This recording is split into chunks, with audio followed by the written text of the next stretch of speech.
Greetings, and welcome once again to the Ancient and Esoteric Order of the Jackalope, the secret society/podcast where we uncover strange stories and amazing facts and share them with initiates like you. I'm your host, number 13. Let's get right into it this week. Episode number 115, Fluffy Raffles Comes to Town. If you have ever taken a look at the source list I post online for each episode, you will know that I do a lot of research in online newspaper archives. When I do that, I always scroll away from the article I am looking at and take a look at the rest of the newspaper page.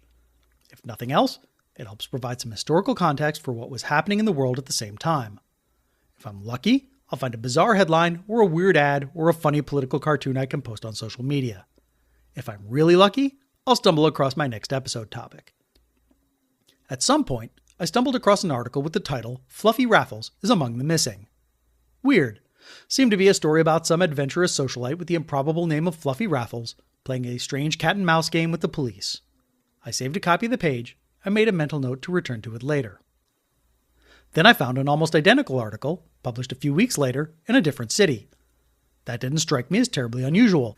In the days before instant mass communication, news stories often took a few weeks to reach smaller cities.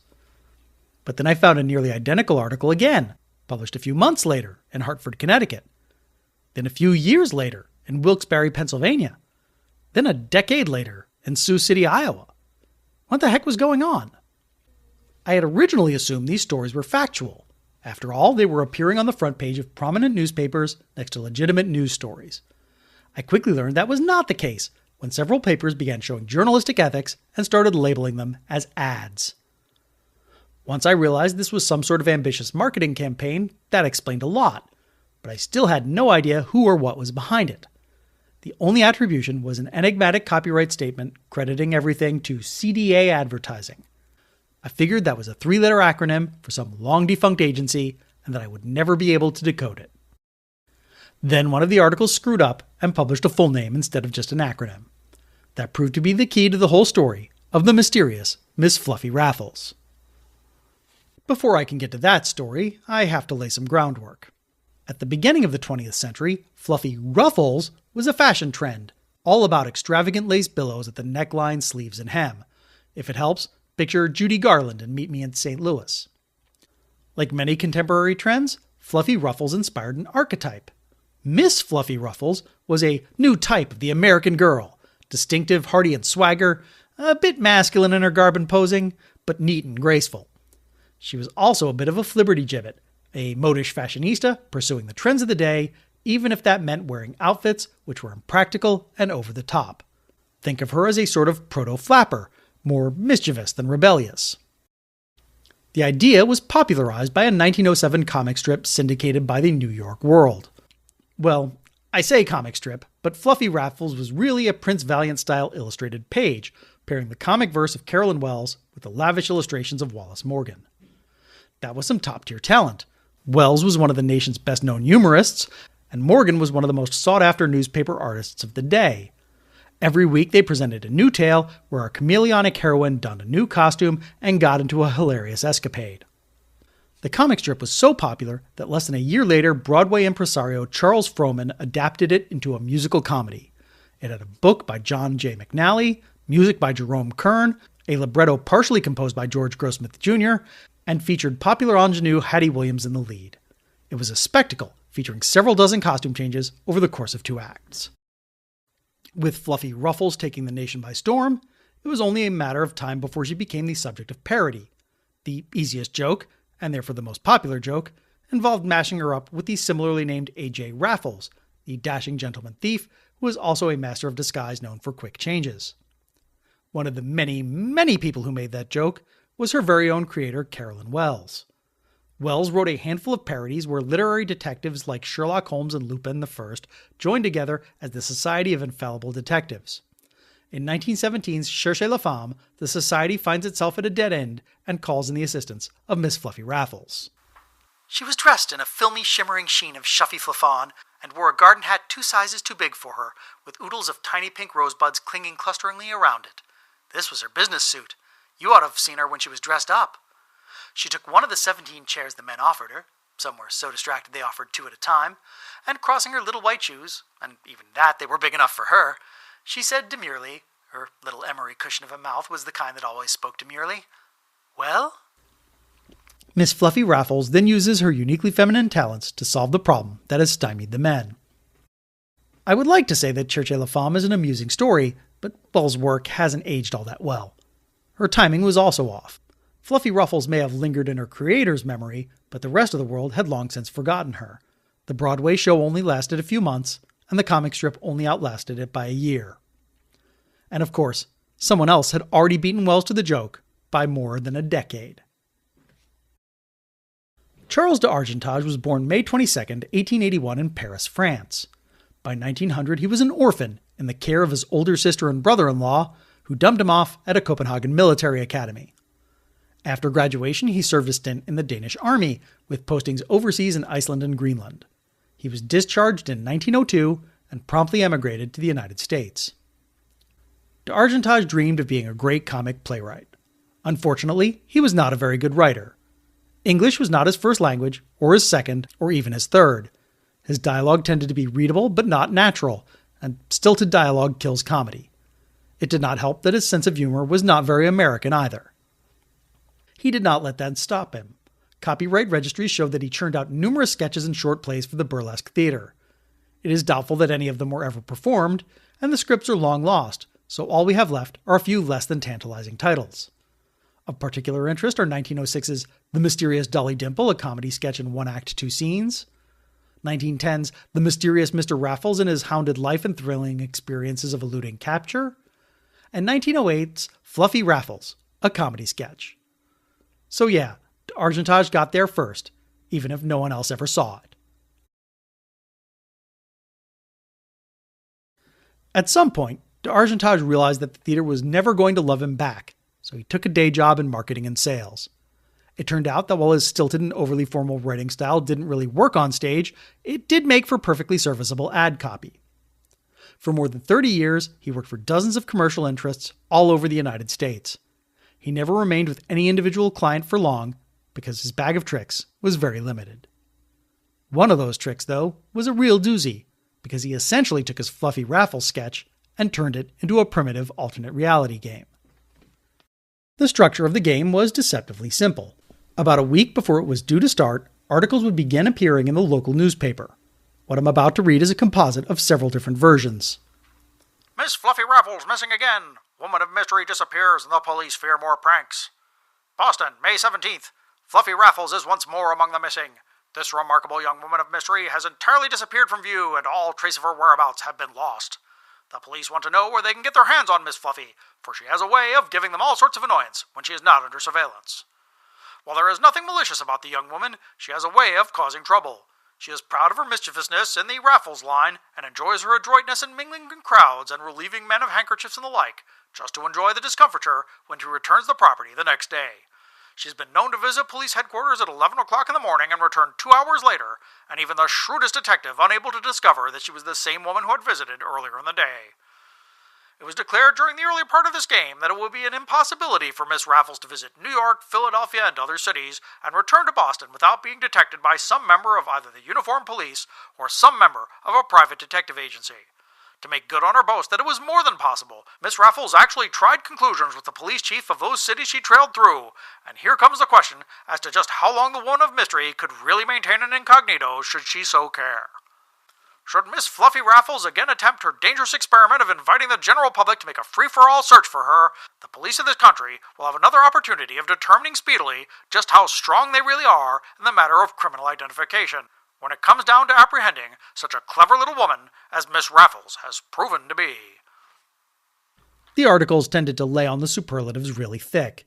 Miss Fluffy Raffles was alive, pretty, and mysterious. The meandering metropolitan mystery. The famous will-o'-the-wisp of this continent. She made Sherlock Holmes look like a bungler. A little razzle-dazzle to excite the rubes. They were also salted with specific regional details. The city Fluffy Raffles hailed from and where she was playing her current game were different every time. Boston, New York, Philadelphia, Chicago. It really didn't matter where, as long as it was a big city you'd heard of and far enough away that you couldn't check to see whether this was a real news story. To lend verisimilitude, the articles often use the name of real police chiefs, commissioners, and mayors, while also being very careful not to attribute any statements to them directly. On the second day, Miss Raffles would emerge, having made a fool of the police.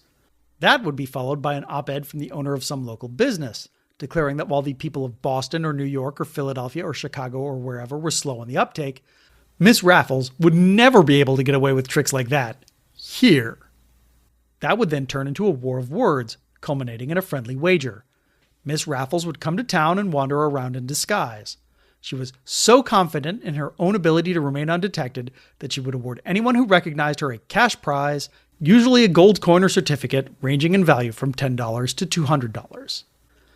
There was a catch, of course. The person who captured Miss Raffles would have to be carrying something specific, say, for instance, the sponsor's product. And they would also have to say a very specific phrase, something along the lines of, "Pardon me, are you the mysterious Fluffy Raffles?" Eventually, the day would arrive when Fluffy Raffles appeared in person. Obviously, it was an actress who had been hired for the job, usually from out of town so no one local would recognize her, and as average as D'Argentage could find them, so neither too old or too young, too pretty or too plain. Someone whose appearance could change drastically depending on how she was made up or dressed. D'Argentage and the sponsor would make sure everyone knew what their actress looked like. Usually that just meant running her photo in the paper, but if the sponsor was feeling extravagant, they might also hold a big parade with Miss Raffles as the Grand Marshal. And then the game was afoot. The local newspaper would announce when and where Miss Raffles would be appearing on any particular day. She would turn up in disguise, she usually traveled with several dozen of them, and try to avoid getting caught. Sometimes that meant changing costumes during the middle of an appearance. Sometimes that meant finding clever escape routes, like hiding in a crate and being carried away by porters. She would evade capture for a while, but eventually she would be caught, the prize would be handed out, and the game would be over. The cat and mouse game could be over in a day, or it could run for several weeks. If the game lasted for more than a few days, Miss Raffles would publish articles in the paper declaring the city to be the easiest she'd ever seen, and otherwise taunting the locals. A generous sponsor looking for maximum publicity might even choose to extend the game by handing out multiple prizes spread out over several days or weeks. D'Argentage started running the Fluffy Raffles games in 1908, showcasing the quick-change abilities of Miss Winifred Vaughn of Swampscott, Massachusetts. The first test markets were in the South, Jacksonville, Florida, Atlanta, Georgia, and Nashville, Tennessee, and the first sponsors were newspapers, and the winner was usually required to have a subscription to the newspaper, or at the very least, a copy of the latest edition on their person. "Pardon me, are you the mysterious Miss Fluffy Raffles of the Nashville American?" "Pardon me, you are the mysterious Miss Fluffy Raffles of the Wilkes-Barre Times-Leader." "Pardon me, you are the mysterious Miss Fluffy Raffles of the Elmira Star-Gazette." "Pardon me, you are the mysterious Miss Fluffy Raffles of the Lancaster Evening Intelligencer." D'Argentage was still working out the kinks, and it didn't always go smoothly. The Jacksonville game took quite some time to play out because they had trouble getting the word out and the city center was diffuse. In Atlanta, enterprising local merchants tried to drum up business by putting signs in their windows announcing that Miss Raffles would be dropping by at such and such a time, which she most assuredly was not. It took a stern talking to from the Atlanta Constitution's ad department to straighten them out. In September 1908, there was an altercation in Hartford when someone began harassing a woman they thought was Fluffy but who was not, and began demanding she hand over the cash. In Wilkes-Barre in February 1909, rowdyism forced the sponsor to restrict participation to women only. In a few other cities, children, especially teenage boys, had to be specifically excluded from participation. In January 1916, there were a few crossed wires in Jacksonville, with the sponsor insisting Miss Raffles could be caught anywhere at any time like the WWE 24/7 champion, and D'Argentage insisting she could only be caught at specific dates and times. In September 1923, a crowd in Columbus, Indiana began harassing a woman they mistakenly thought was Raffles, and the riot squad had to be called out to disperse them. For the most part, though, crowds were well behaved and the game ran smoothly. D'Argentage quickly realized that giving away Fluffy Raffles' real name was a mistake, as the general public proved to be more interested in the actress than the game itself, and he didn't want the distraction. Miss Vaughn would be an anomaly, and the actresses who assumed the role after her were typically anonymous. He also realized that newspapers really wanted the increased daily circulation more than the publicity the game raised. It was more efficient to have a local sponsor who needed the publicity more, and the newspaper as a silent partner who also benefited. Also, he got a job as the in-house marketer for a regional baking company, and it made more sense to go all in on one job. From that point on, the game was almost exclusively run for the benefit of whatever bakery he was currently working for. That meant a few shifts in the game. Now, instead of having a subscription to or copy of the local newspaper, the person who captured Miss Fluffy Raffles was usually required to have proof of purchase on them, typically a bread wrapper or cake box, but on at least one occasion the winner was required to tote around a whole loaf of bread all day. Also, the bakeries made it a little weird. See, they didn't want a mysterious international woman of mystery. They wanted a girl, or sometimes a princess. Pardon me. You are the 100% pure mother's bread girl of the Corby Bakery. Pardon me, you are the mysterious pandandy girl of the Weber Baking Company? Pardon me. You are the Miss Pandandy girl of Colb's Bakery. Pardon me, you are the butterdip girl of the Consumer's Baking Company? Pardon me. You are the Freihoffer's mysterious macaroni Pardon girl. me? You are the mysterious best yet girl of the Schlotzhauer Baking You Company. are the mysterious tip-top girl of the Schmidt Bakery? Pardon me. You are the mysterious wholesome girl of the J.D. Williams and Brothers Are the Company. mysterious buttercrust girl of the Krug Bakery. Pardon me. You are the mysterious 100% pure butternut bread girl of the Gordon and Pagel Baking Company. Pardon me. You are the mysterious tip-top girl of the Domestic Science Baking Company. You are the mysterious buttersweet girl of the Bauer Brothers Baking Company. You are the mysterious tip-top bread girl of the Wolfhard Bakery? Pardon me. You are the mysterious buttercrust bread girl of the Toledo Bread Company. Pardon me, you are the mysterious mother's bread girl. I'm interested in the voting Pardon contest. me. You are the mysterious tip-top bread girl, and I like your bread. You are the mysterious leader bread girl of Manuel Bread Pardon Company. me, I you are like the your mysterious bread. pandandy bread girl of the Schaefer Bakery. Pardon me. I like You your are bread. the mysterious clean-made bread girl of the Akron Baking Company. I Pardon like your me. bread. You are the mysterious Pleasel bread girl of the Baker Bread Company. Pardon me. I like your you bread. are the mysterious buttercrust bread girl of the Orr Baking Company. Me, you I are like the your mysterious bread. butternut bread princess of the Stolzenbach Baking Company. I like your bread. Pardon me. You are the mysterious Martin's Snacks Cake Princess. Pardon me, you are the I mysterious like your butternut cake. bread princess of the Memphis Pardon Bread me. Company. I You're like the your bread. mysterious Purity Bread Princess of the Purity Bread Company. Pardon me, I like you your are the bread. mysterious capital cake Pardon princess me. of the New You Stadler are Bakery. the mysterious I like your cake. hostess cake princess of the Krug Bakery. You are the mysterious I capital like cake your princess cake. of the Campbell Pardon Bread me, Company. You are I the like your mysterious cake. married bread princess of the Campbell Baking Company. You are the mysterious I like your buttercrust bread. bread girl of the Columbus Bread Company. The basic structure of the game itself didn't change, though it often had to be tailored to the abilities of the local audience. A game in Hoboken was over before it started, with Miss Raffles captured 3 times in one day. On the other hand, it took the good locals of Sioux City, Iowa more than a week to capture her, and the good people of Lima, Ohio almost a month to capture her. The people of Fort Worth, Texas kept forgetting either the magic words or the cake box they were supposed to have.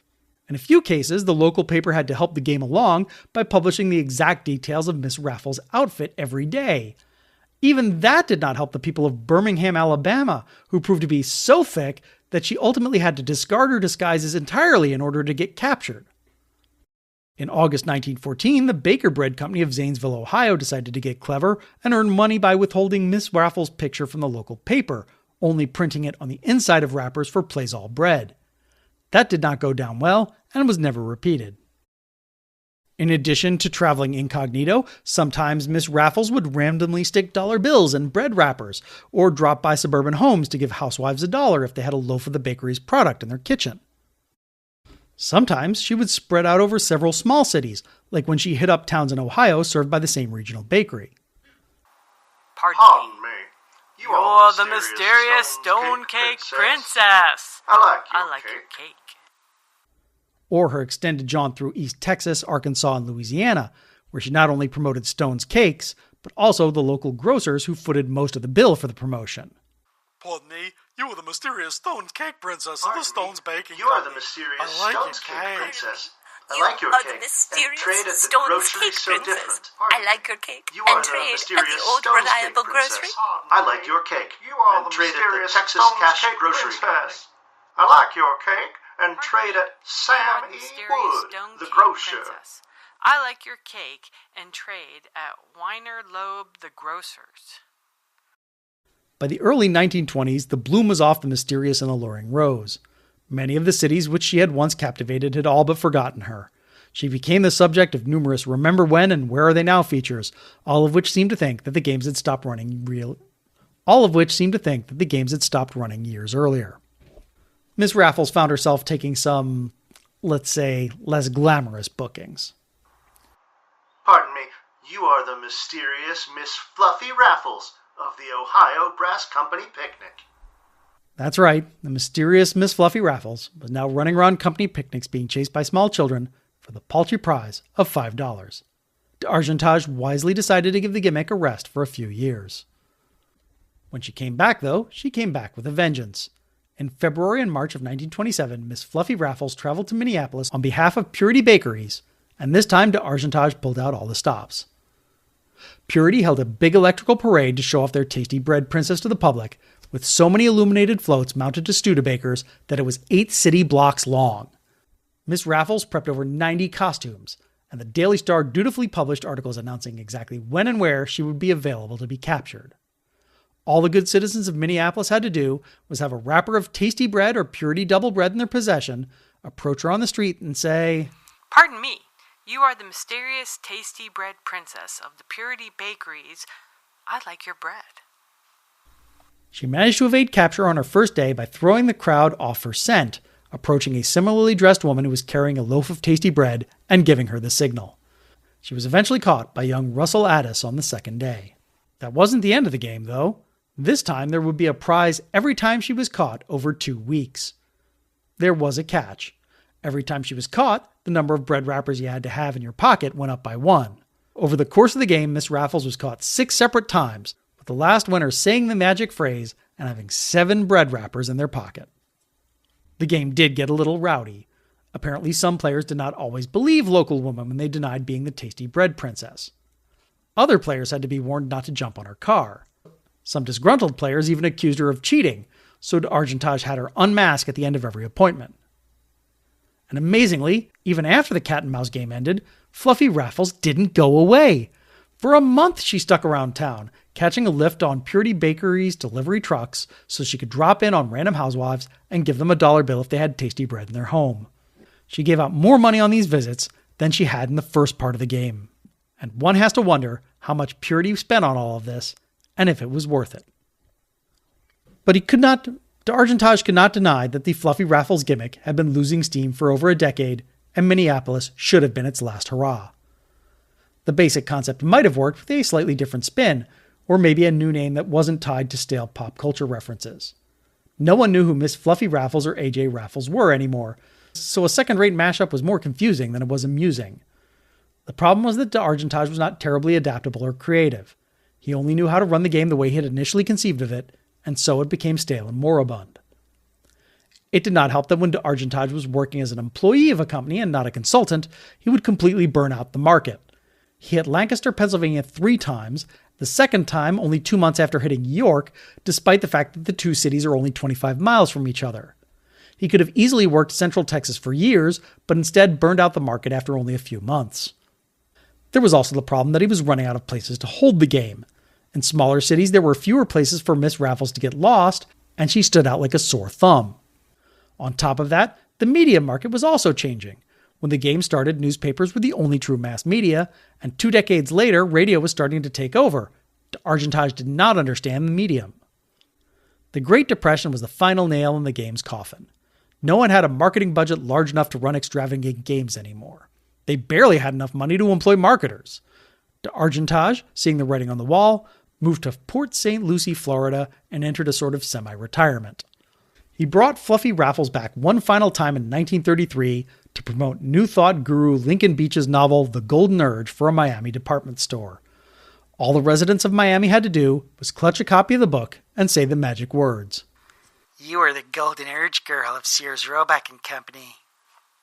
The prize was $50 in gold, which appropriately enough was the same prize that had been awarded for her very first capture back in Jacksonville.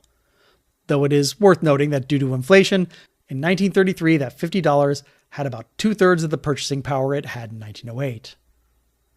There's no record of her being caught, which seems to imply that either the chase did not last long or catch the public's interest. And that was how Miss Fluffy Raffles went out. Not with a bang, but a whimper. D'Argentage passed away in 1947, but did live long enough to see his creation forgotten and her name appropriated by an Italian operetta, more than a few racehorses, a brand of self-rising flour, a brand of laundry starch, an Australian dance craze, a chocolate bar, and a type of ornamental fern. Or maybe, just maybe, that's how she wants it. After all, disappearing without a trace is her calling card. She has eluded the police on 7 continents and made laughingstocks of the populations of most major American cities. Who can know what deviousness the mysterious and alluring buttersweet girl of the Bow Brothers Baking Company has been up to while she's been out of the public eye? So the next time you see an ornamental fern, beware. It might just be a clever disguise. Special thanks to all the initiates who contributed their voice talents to this episode. You will definitely recognize the dulcet tones of number 7. You should recognize the voice of our friend Eric Leslie, who has been in so many episodes I really should give him a number of his own. Eric can frequently be seen performing with Pittsburgh's Little Lake Theater Company. You may not recognize the voice of my old friend and former coworker Jenn Thorson. Jenn is a talented writer who you may know from her humorous sci-fi series There Goes the Galaxy, or her Wonderland murder mysteries The Curious Case of Mary Ann and The Trouble with Tweedle. If you aren't familiar with them, you should definitely check them out because they're hilarious. Her website is JennThorson.com. That's Jenn with 2 N's and Thorson with 2 O's. Key sources for this episode include contemporary newspaper reports, and that's about it. You may find this hard to believe, but there are not a lot of people out there writing about this. Let me also recommend Rebeca Rego Berry's The Vanishing of Carolyn Wells, where she does some literary detective work to track down this vanished author, and Bill Peschel's Sherlock Holmes Great War Parodies and Pastiches, an anthology of Sherlockian oddities. For a full list of sources, visit our website at orderofthejackalope.com. That's orderofthejackalope.com with hyphens between the words. Hattie Williams, who played Fluffy Ruffles on stage, made her breakthrough in several comedies written by Charles Hoyt. Hoyt's most famous play was 1891's A Trip to Chinatown, and if that sounds familiar, it's because it helped launch the career of actress Laura Bigar, who later faked both a marriage and a pregnancy in an attempt to steal her late boyfriend's estate, which we covered in Pleadings from Asbury Park. Charles Frohman, who produced the stage production of Fluffy Ruffles, was one of the poor souls who went down with the RMS Lusitania in 1915. One of those other unfortunates was art collector Hugh Lane, whose vague and wishy-washy will caused no end of friction between the United Kingdom and Ireland, from More Lovely and More Temperate. I got a comment on the YouTube version of 7 Years in Hell about the murder of Susan Moomey, the Witch of Ringtown Valley, indicating that I may have got many details wrong. I'm still following up on this, but if it turns out I do need to issue a whole raft of corrections, you might find a bonus episode in your feed sooner rather than later. If you have any comments or corrections you'd like to send in, email us at jackalope@orderofthejackalope.com or hit us up on social media. We can be found at Order Jackalope on Reddit, TikTok, Tumblr, and YouTube, and at orderofthejackalope.com on Blue Sky. And that's all for this episode. Until next time, remember, that which is least known is best to know. This episode was produced by David White for the Ancient and Esoteric Order of the Jackalope and is released under a Creative Commons Attribution Non-Commercial Share Alike 4.0 International License. All rights reserved, all wrongs reversed.